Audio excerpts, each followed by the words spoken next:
Coucou! On se retrouve très rapidement parce que j'ai littéralement 20 minutes pour tourner cette vidéo pour faire le Mid-Year Book Freakout Tag, donc le bilan de mi-année que je poste évidemment en retard comme l'année dernière. Je vais essayer d'être efficace, ça sera peut-être un peu chaotique mais bon, vous avez l'habitude. On commence tout de suite avec la première question et si je perds ma page, on va pas y arriver correctement, c'est sûr. Attendez. Parce que j'ai tout noté dans un petit carnet, histoire d'avoir l'air un peu organisé quoi. Pour ceux qui seraient pas au courant, du coup c'est un petit bilan de mi-année qui est assez rigolo à faire. La première question c'est le meilleur livre que tu aies lu cette année jusqu'à présent.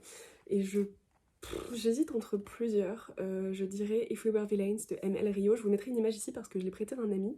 Mais clairement il a été très très marquant et c'est un énorme coup de cœur. Après, il n'est pas parfait du tout. Je pense que chez moi il a appelé beaucoup de nostalgie parce qu'il est très inspiré du Maître des Illusions de Donna Tartt, qui est vraiment un livre que j'aime énormément. Et je pense que ça a beaucoup joué. Après j'ai lu de très très très bonnes choses, mais que je mettrais dans d'autres catégories. La meilleure suite de séries que j'ai lue jusqu'à présent, et je pense que c'est le moment de vous en parler, puisque j'ai pas eu le temps de vous en parler, enfin j'ai pas eu l'occasion de vous en parler sur les réseaux, mais j'ai enfin terminé, alors c'est des vieilles éditions, mais j'ai enfin terminé La Croisée des Mondes. Pour ceux qui me suivent sur Instagram depuis quelques temps, vous savez que La Croisée des Mondes c'est une série que j'adore mais que je n'avais jamais terminée. J'avais commencé quand j'étais, je sais pas, quand j'avais 8 ans, quelque chose comme ça. Et là en tout début d'année, je me suis refait une partie du tome 1 et du coup j'ai complètement relu le tome 2 et j'ai découvert le tome 3. Et clairement, voilà, j'ai rien à dire, ça fait partie de ces sagas auxquelles je n'ai rien à reprocher en fait parce que je la trouve géniale de bout en bout. Évidemment je préfère le premier tome parce que j'aime l'univers du premier tome, j'aime énormément le Grand Nord, voilà, ce côté très froid, ce monde qu'on découvre, mais néanmoins j'ai adoré le tome 2 et le tome 3 et je saurais même pas dire quelle est la meilleure suite parce que voilà, c'est assez égal en fait et c'était super. Je pourrais en faire une vidéo complète. Je pense que c'est une des sagas les plus abouties, les plus intelligentes. Vraiment, c'est brillant, en fait, La Croisée des Mondes, en tout point, même en termes d'écriture, c'est incroyable. Donc je suis heureuse de l'avoir enfin terminé. La nouvelle sortie que tu n'as pas encore lue, mais que tu as envie de lire, je vois beaucoup passer en ce moment le deuxième tome de La 9e maison de Libar Dugo, qui s'appelle un truc avec Hellbound, non je sais plus. Bref, le deuxième tome de La 9e maison de Libar Dugo. J'ai déjà essayé de lire le premier, enfin de lire La 9e maison, mais j'arrive pas à rentrer dedans.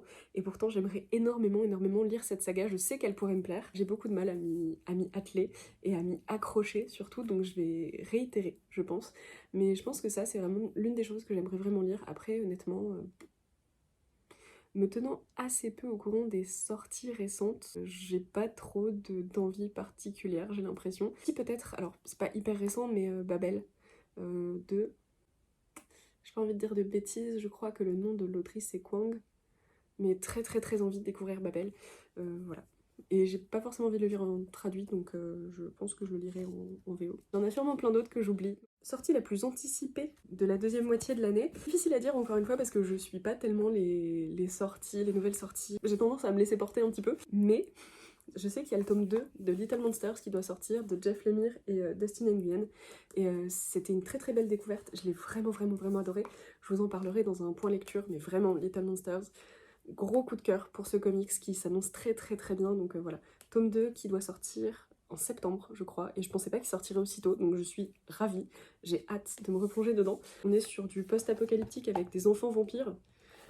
C'est super, c'est à la fois très doux, très mélancolique, assez glauque, très sanglant, mais voilà, c'est très intriguant et les personnages sont assez attachants dès le départ. J'ai pas trop envie d'en dire trop, mais je vous le conseille, et les graphismes sont absolument incroyables, rien que la couverture déjà est sublime. Et j'ai lu ce premier tome en écoutant en boucle, littéralement, The End des Doors. Je vous conseille cette lecture avec cette musique, ça convient à merveille. Voilà, je pense que ça a beaucoup participé aussi, mais l'ambiance est folle. Oui. Évidemment, il y a le tome 5 d'Heartstopper qui doit sortir en décembre, je crois, donc ça, clairement, je l'attends de pied ferme. La plus grosse déception, globalement, j'ai été assez chanceuse parce que j'ai pas eu tellement de déception en termes de romans. Par contre, en manga, j'en ai eu quelques-uns, notamment Sirius, qui est sympa mais sans plus, et pourtant ça avait l'air vraiment très joli, mais je vais pas non plus trouver ça incroyable, c'était juste mignon quoi. Alors, Shinotori, pourtant c'est une trilogie de mangas que j'ai beaucoup aimé, d'espèce de post-apo slash invasion zombie à base d'oiseaux mutants humanoïdes. C'est très bizarre, mais c'est très cool. Juste le tome 3, je l'ai pas aimé. Et c'est vraiment dommage parce que c'était très bien parti. Les 2 premiers tomes, je les ai adorés. Et le 3e tome, je trouve que tout ce qui est construit en fait dans les 2 premiers retombe comme un soufflé. Et le dénouement m'a pas du tout plu. Je l'ai trouvé un peu trop cheesy, un peu trop facile. Et c'était vraiment dommage. Mais je trouve que le reste de la série est très bien. Et le tome 2 est excellent surtout. Et puis enfin, Springald, que j'ai enfin lu. Ça fait partie de la collection de Black Museum chez Kiun. C'était quand je m'étais remise à lire des mangas, en fait, j'étais allée voir une libraire manga qui m'avait conseillé celui-ci, parce que j'avais envie de découvrir des choses. Et en fait, il a traîné dans ma palle parce que j'arrivais pas à atteindre plus de 30 pages. Vraiment, je bloquais complètement. Et là, il y a quelques mois, je me suis dit, bon, allez, on y va, ça suffit les conneries. Comme ça, je passe à autre chose parce que j'en avais marre de le voir dans ma pile à lire, en fait. Et donc, je l'ai lu et je l'ai trouvé cool, mais sans plus. Je trouve que l'univers est sympa, mais je sais pas, il m'a manqué un truc. On suit une espèce de Jack l'Éventreur steampunk dans un Londres victorien qui est assez sympa, vraiment l'univers est cool, il y a des personnages qui sont intrigants, mais il m'a manqué quelque chose. Je l'ai trouvé relativement agaçant en fait à lire, donc voilà. La 6e question, c'est quelle est la plus grosse surprise que j'ai eue en lecture? Et ben il y en a eu plusieurs. Déjà, ces 2 sagas que j'ai bouffées littéralement l'une à la suite de l'autre. Déjà, Bloom Into You, j'ai vraiment trouvé ça très sympa. Et voilà, c'était très attachant, les personnages sont intéressants. Les premiers tomes m'ont un peu déstabilisée parce que c'était très accrocheur, vraiment ça m'a tout de suite happée et j'étais très addict à cette saga qui est en 8 tomes, donc c'est lu très très vite. Mais allez, je dirais les 2-3 premiers tomes, la relation entre les 2 personnages paraît quand même assez déséquilibrée et a tendance à pencher presque vers quelque chose de malsain, ou en tout cas qui me mettait mal à l'aise. Et en fait, c'est une excellente, excellente série. De même que Blue Flag, qu'on ne présente plus, que j'ai enfin pu découvrir, pareil, 8 tomes. J'ai pas grand chose à dire de plus, au final, sur celui-ci. Il est relativement addictif, mais pas autant que Bloom Into You, je trouve. Mais c'était des très bonnes surprises parce que c'est ce que je disais au libraire, en fait. Moi, je lis pas de slice of life en général, c'est pas mon truc, mais là, ça a très très bien fonctionné. Et puis, qu'est-ce qui m'a surprise aussi, de K. Dick, que j'ai adoré, je ne m'attendais à rien du tout en le commençant et je vous en parlerai un peu plus avant dans un point lecture, mais c'est un roman qui est extrêmement surprenant, on est sur de la dystopie, qui est assez dur, qui est très épuré, vraiment on s'affranchit de tout le décorum littéraire en fait, on fait irruption dans des scènes comme ça et on doit comprendre ce qui se passe, c'est très déroutant. Mais c'est très surprenant et j'ai adoré. Et vraiment pendant ma lecture, au début, je me dis, je sais pas si j'aime en fait. Et si, définitivement, c'est incroyable. Je le recommande absolument. Je comprends qu'on puisse ne pas aimer, mais par contre, je pense que ça ne laisse pas indifférent. Mon nouvel auteur préféré. Je sais pas si j'ai vraiment un auteur favori. Enfin, il y a des auteurs que j'aime énormément. Souvent, c'est plus dans le graphique d'ailleurs. Mais voilà, je fais pas dans l'originalité, mais Stephen King, définitivement.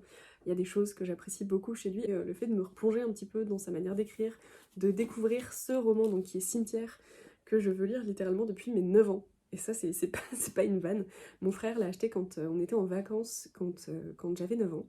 Et ça me tentait terriblement, mais étant une méga flippette et ayant entendu que c'était l'un des livres les plus flippants de Stephen King et que c'était vraiment très glauque, eh bien j'ai jamais osé m'y plonger et surtout avant je ne lisais pas du tout d'horreur et j'ai enfin pu découvrir Cimetière. C'était clairement à la hauteur de mes attentes et même mieux encore. Pareil, je vous en parlerai en point lecture, mais j'ai adoré et définitivement Stephen King, je trouve qu'il est très inégal dans ce qu'il fait. J'en ai pas lu beaucoup, hein, pour l'instant j'ai lu 4-5 de ses livres, mais j'ai l'intention de continuer à le découvrir parce que vraiment je trouve il utilise des procédés qui sont très intéressants, il apporte des choses qui sont intéressantes et qu'on retrouve, en tout cas que moi je ne retrouve nulle part ailleurs. Et pour quelqu'un qui ne lisait pas du tout d'horreur, qui n'aimait pas du tout l'horreur, je vous l'ai déjà dit, mais ça, c'est arrivé dans le top de mes lectures favorites. Et vraiment, Cimetière est clairement à la hauteur de ça. Je l'aime pas autant, parce que je suis pas aussi attachée à l'univers, mais en même temps, il y a des liens entre ça et Cimetière, donc ça c'est quelque chose que j'aime beaucoup. Et voilà, je pense que Stephen King, bah, il est en train d'entrer dans mon panthéon des auteurs que je préfère et que je lis le plus, et c'est pas très original, mais bon. Mon nouveau personnage préféré, eh bien je dirais potentiellement Judd Crandall dans Cimetière. C'est le voisin des personnages principaux.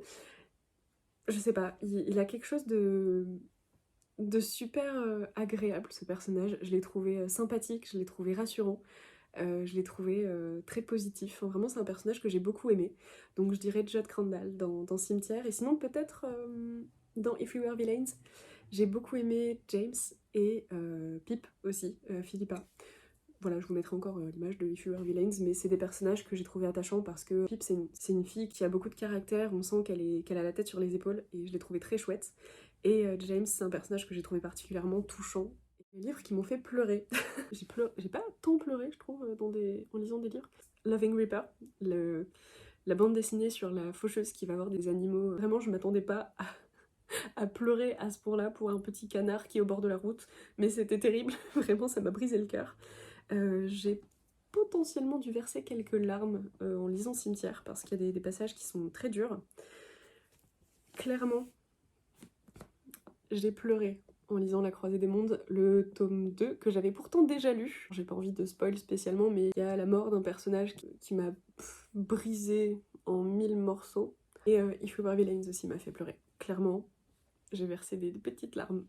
Le livre qui m'a rendue heureuse, et alors là vraiment je n'hésite absolument pas, cette duologie et surtout le deuxième tome, c'est vraiment, c'est doux, c'est très doudou, c'est vraiment réconfortant. Je pense que même si c'est pas des coups de cœur absolus, c'est le genre de lecture vers lesquelles je reviendrai. J'ai trouvé ça agréable, j'ai trouvé ça réconfortant, voilà, ça m'a fait sourire. Je me souviens que le tome 2, donc Une prière pour les cimes timides, je riais comme une idiote toute seule dans le tram en le lisant. C'est dire si ça me plaisait. Donc voilà, ça c'est des livres qui m'ont clairement rendue heureuse. Je me rends compte que je vous présente des livres sans même vous faire des résumés. Alex Bouquin en Prada vous en parlera beaucoup mieux que moi, et c'est d'ailleurs elle qui m'a convaincue dans l'une de ses dernières vidéos de reprendre le tome 2 que j'avais un petit peu lâché. Alors pour l'histoire, c'est frère Dex qui est moine de thé, qui va sur les routes et qui va rencontrer un robot qui s'appelle Omphale et qui est venu trouver ce dont les hommes ont besoin alors que les machines vivent loin d'eux depuis je sais pas, peut-être des centaines d'années.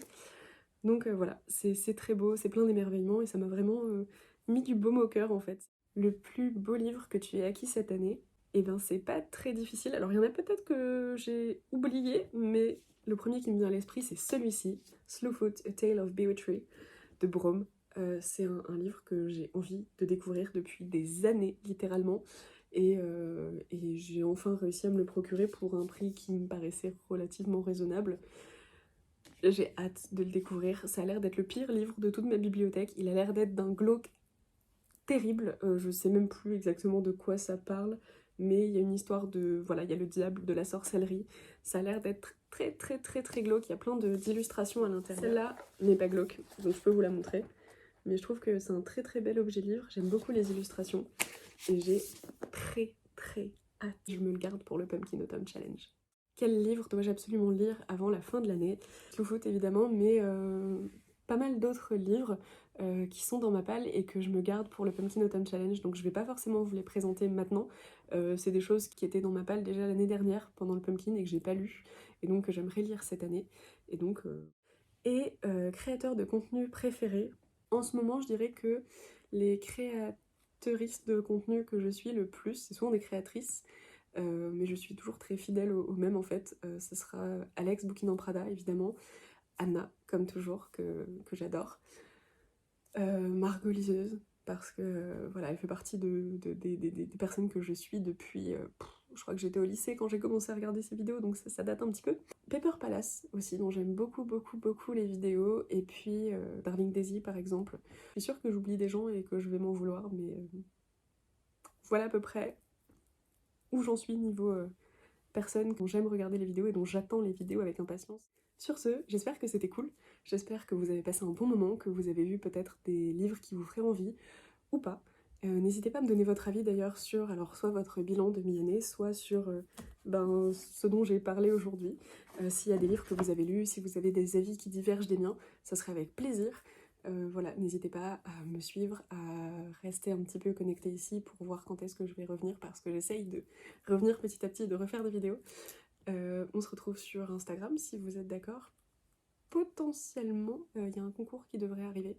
Enfin pas potentiellement, mais normalement il y a un concours qui devrait arriver. Donc je vous conseille d'aller regarder ce qui se passe sur Instagram et d'être un petit peu vigilant parce que ça se passera là-bas. Donc voilà, sur ce, bonne lecture et à bientôt. Please come home. The grass is green and a buffalo